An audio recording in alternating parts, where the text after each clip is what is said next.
dear friend, welcome to once again my YouTube channel with Master Grammar. Today I am going to tell you about of use of should, must, ought to. Friend, आज मैं आप लोगों को use of should, must, ought to के बारे में बताने जा रहा हूँ। इसके पहले वाले वीडियो में मैथ सेक्शन में मैथ में आप लोगों को बताया हूँ रेशनल नंबर्स के बारे में, उसमें एडिशन, सब्ट्रैक्शन, मल्टीप्लाई और डिवाइड के बारे में बता दिया। अब मैं ग्रामर पे आ गया हूँ। तो ग्रामर में बहुत ही बढ़िया, बहुत ही ये सेंटेंस जो है इसमें बोलने में बहुत कम आता है। यानी कि देखेंगे शुड, मस्ट, ought to का अर्थ क्या होता है। तीन दिया हूँ तो तीनों का अर्थ सिर्फ एक ही होता है। तीनों का अर्थ क्या होता है? चाहिए होता है। चाहिए यानी कि जब किसी वाक्य के अंत में, चाहिए मिलता है तो उसका इंग्लिश या तो शुड लिखते हैं, या तो मस्ट लिखते हैं, या तो ought to लिखते हैं।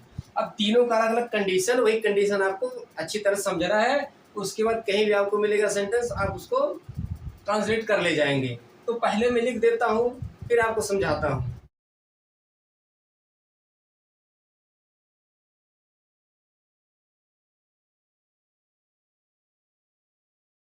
तो फ्रेंड, शुड के बारे में लिख दिया है, इसको समझा देता हूँ। इसको आप नोट बना लीजिए, रख लीजिए, इसको याद कर लीजिए। बार बार आपको याद करने की जरूरत नहीं पड़ेगा। मैं लिखा हूँ शुड, यानी कि शुड का अर्थ चाहिए होता है। मैं बता चुका हूँ तीनों का अर्थ चाहिए होता है।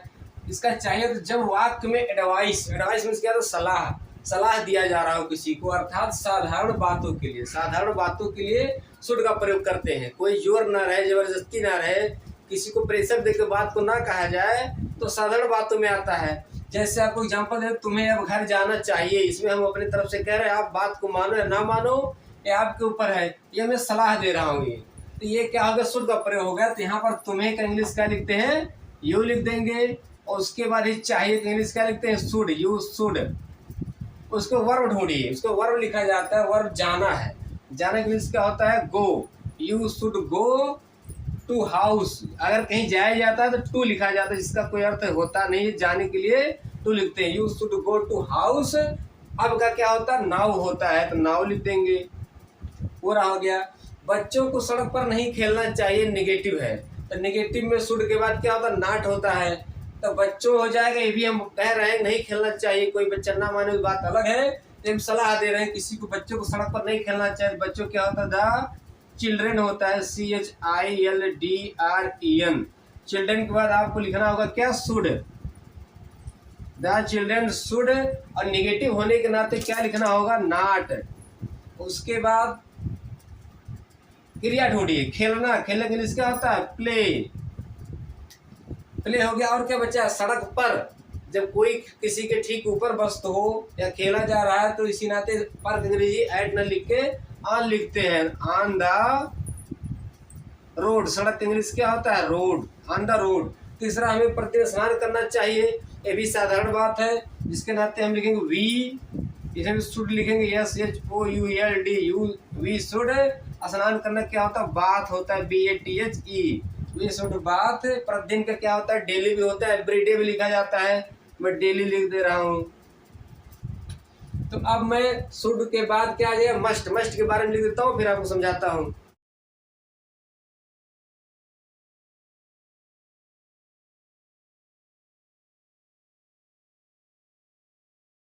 तो स्टूडेंट, मस्ट के बारे में लिख चुका हूँ, इसको समझा देता हूँ। इसको आप नोट बना के रख ले तो बहुत अच्छी बात है। मस्ट का अर्थ भी क्या होता है? चाहिए होता है। लेकिन कब इसका मस्ट लिखेंगे, ये आपको याद रखना होगा। किंतु जब वाक्य में कोई कार्य करना अति आवश्यक हो, ठीक है, कोई कार्य करना अति आवश्यकता हो, यानी कि अति आवश्यक को लिख दीजिए। अति आवश्यक हो, तो आवश्यक है, नेसेसिटी लिखा हूँ कि जब आवश्यक हो या वाक्य में अवश्य शब्द ही हो, लेकिन वाक्य में अवश्य शब्द ही हो, तो मस्ट लिखते हैं। जैसे आपको मैं दे दिया हूँ दो वाक्य। विद्यार्थियों को समय पर विद्यालय आना चाहिए, तो ये मस्ट है। स्टूडेंट्स के लिए क्या है? मस्ट है। और मैं बोल दूं तो बच्चों को रोज पढ़ना चाहिए, इसमें आवश्यक भले भी नहीं है, लेकिन बच्चों के लिए क्या है? मस्ट है, ये आवश्यक है, जरूरी है। तो इस नाते जब ऐसा कंडीशन रहेगा तो आप शुड ना लिख के क्या लिखेंगे? मस्ट लिखेंगे। तो विद्यार्थियों को क्या होता है English? The students. The students के बाद जब मस्ट है तो आपको मस्ट लिखना होगा। मस्ट में चाहिए, यानी मस्ट के बाद क्या लिखा जाता है? वर्ब। वर्ब क्या है? चाहिए के पहले है आना, इसका इंग्लिश क्या होता है? कम।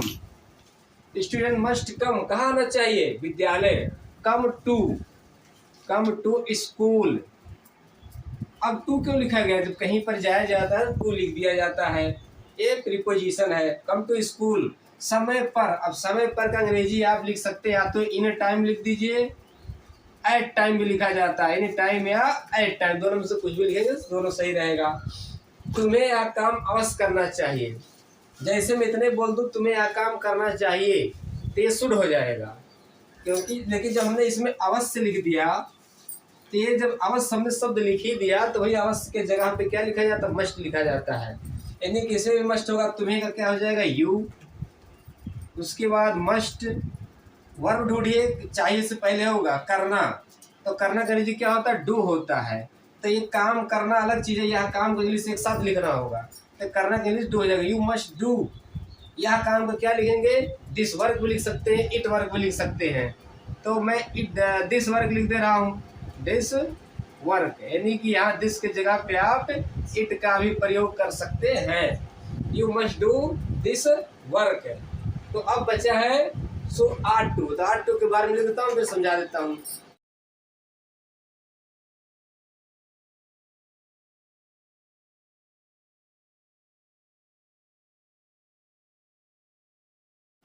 तो स्टूडेंट आर टू के बारे में लिख चुका हूँ। इसमें देखेंगे अभी आपको शुड मिला था, मस्ट लिखा था, अकेला अकेला था, लेकिन आर्ट और टू डबल हेल्पिंग वर्ब मिला है, दोनों के बीच में स्पेस रहता है। अगर निगेटिव रहेगा दोनों के बीच में नॉट लिखा जाता है। तो इसके बारे में देखिए क्या लिखा हूँ, का अर्थ भी चाहिए होता है, लेकिन किंतु जब वाक्य में नैतिक कर्तव्य इंग्लिश लिखा हूँ मॉरल ड्यूटी, ड्यूटी माने कर्तव्य होता है हो, तब आर्ट टू लिखते हैं। अब नैतिक कर्तव्य क्या होता है? जैसे मैं एग्जाम्पल दे दिया हूँ, हमें अपने देश से प्रेम करना चाहिए, हमारा ड्यूटी है, कर्तव्य है, जिस देश में हमें उससे प्रेम करना चाहिए तो हमारा ड्यूटी है। तो इसका इंग्लिश क्या हो जाएगा? हमें कहा हो जाएगा वी, तो यहीं पर आर टू लिखेंगे, OUGHT, वी आर टू। प्रेम का क्या होता है? लव होता है, वी आर टू लव। अपने का इंग्लिश क्या होता है? वी के साथ अपने के लिए क्या होता है? आवर होता है, we love to our country, COUNTRY। फिर दूसरा हमें अपने से बड़ों का सम्मान करना चाहिए, ये भी क्या है? ये हमारा मोरल ड्यूटी, कर्तव्य है। कहीं कहीं समानता भी होता है, इसमें शुड भी लिखा जा सकता है, वो भी गलत नहीं ठहरा सकता। आर्ट टू शुड भी कहीं कहीं समानता होता है, अगर कोई शुड भी लिख देता है तो भी गलत नहीं माना जाएगा, लेकिन ये आपका ड्यूटी है, मोरल ड्यूटी है। तो इसमें भी आप शुड आर्ट टू का करेंगे तो हमें का क्या हो जाएगा? वी हो जाएगा। फिर ought to OUGHT, ought to. We are to के बाद सम्मान करना क्या होता है? रिस्पेक्ट होता है, वी आर टू रिस्पेक्ट अपने से बड़ों का। फिर अपने वी के साथ आवर होता है, तो आवर लिख देंगे। बड़ों का क्या होता है? एल्डर्स होता है, our elders, we are to respect our elders. फिर जब विद्यार्थियों को अपने अध्यापकों की आज्ञा का पालन करना चाहिए, बड़ा सा हो गया, लेकिन आज्ञा का पालन करना कितना इंग्लिश सिर्फ क्या होगा? ओबे होता है। तो विद्यार्थियों क्या हो जाएगा? द स्टूडेंट, एम की क्या है? ड्यूटी है हमारा, द स्टूडेंट्स के बाद आर टू ओबे, यानी कि इसना की इंग्लिश क्या हो जाएगा? आज्ञा का पालन करना, ओबे हो जाएगा, ओबे अपने अध्यापकों। फिर स्टूडेंट्स है तो यहाँ स्टूडेंट से बोलता है तो अपने अंग्रेजी डियर लिखा जाता है। बॉय जो स्टूडेंट्स हो, फ्रेंड्स हो, तो उसमें अपने अंग्रेजी क्या लिखा? डियर, ओबे डियर टीचर्स, TEACHERS। तो हो गया स्टूडेंट्स। तो होप करता हूँ स्टूडेंट आपको समझ में आ चुका होगा। ऐसे और इंटरेस्टिंग वीडियो जानने के लिए हमारे चैनल को सब्सक्राइब कीजिए और बेल आइकन को जरूर दबाएं ताकि आपको नेक्स्ट वीडियो मिल सके। ग्रामर में जितने भी छोटी छोटी चीज़ें होती है मैं आपको हर एक टॉपिक बताऊंगा, उसके बाद मैं टेंस पे चलूंगा, क्योंकि टेंस का नॉलेज, टेंस सब समझ में आएगा जब ये छोटी छोटी चीज़ें आपको मालूम होगा, तभी आप टेंस को समझ पाएंगे। तो नेक्स्ट वीडियो तक वेट कीजिए, मिलते हैं नेक्स्ट वीडियो में। वीडियो वॉच करने के लिए थैंक्स, धन्यवाद।